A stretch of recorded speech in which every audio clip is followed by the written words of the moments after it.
everything she did, she was remarkable, and she was so. She had, she was so ethical. She was great. I mean, she had such poise, and she made everybody, all of her, the people that she interviewed, she always made them feel comfortable. We talked every single day, and she would, after her, after we'd watch, I'd say, I'd send her a text and say, oh, that was a great job, good story, and it was, thanks, Dad. And I mean, and literally we talked every day. And if there was I knew, my heart was just sinking, and I thought, if maybe she's just hurt, that she's been injured and they're taking her to the hospital, because when I called her, it just went straight to voicemail, and I knew something was wrong because she would have called me right away and said, Dad, hey, I'm okay. You never saw the video? No, and I have not turned no, I'm not gonna, I'm not gonna do it. Not, I'm not gonna watch. I haven't watched anything in, since Wednesday. This has been such a. I'm sorry to. Oh no, that's all right. I mean, the story needs to be told, but man, I tell you, I'm so emotionally drained.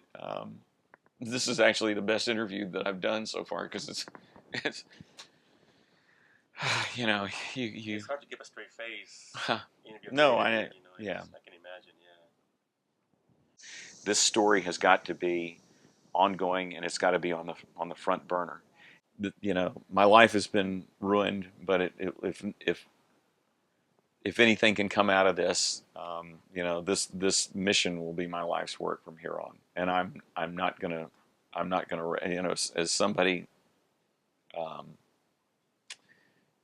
said, which is aptly true, they messed with the wrong family. Well, Trump said it's not a gun issue, it's a mental health issue, and I, my reply is he's half right.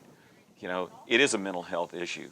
But he's got to have the guts to recognize and to step up and say there's linkage there. There is a linkage between guns and mental health, and we have to figure out a way to prevent these things from happening and recognize that there is that linkage there, and not just say and dismiss it and say well it's mental health.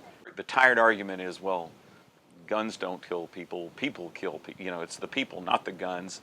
Well, there's a linkage there. It goes hand in hand. And I can't say enough about Terry McAuliffe. He, was right there with me. He called me that afternoon, and when I, after I decided, what am I going to do next?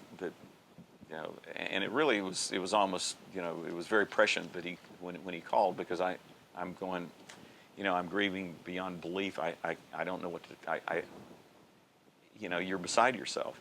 It wouldn't have mattered if she hadn't been a journalist. I would probably have taken up this cause anyway. But I told the governor, I said, this is what I'm going to do. This is going to be my life's work from here on out. It's going to be my mission to affect a change. And he said, Andy, you go for it. I'm right there with you. But if there's any positive that comes from this, it's that, again, she was one of you guys. She was one of the fraternity. And I challenged, yesterday in that press conference, I challenged, I looked at the phalanx of cameras there, and I said, that could have been you. I mean, you guys have to be afraid. You should be afraid, because you know what's going to happen now. There's going to be some crazy bastard that's going to go, wow, what a cool idea. I think I'll go shoot a journalist while they're doing a story. It's surreal and astounding how this has gone viral internationally. But it can't be, and I will not let it go away. I'm not going to, this time next week, I'm not going to let the story be, well, gee, that was terrible. Now let's, what's Donald Trump saying today? Yeah.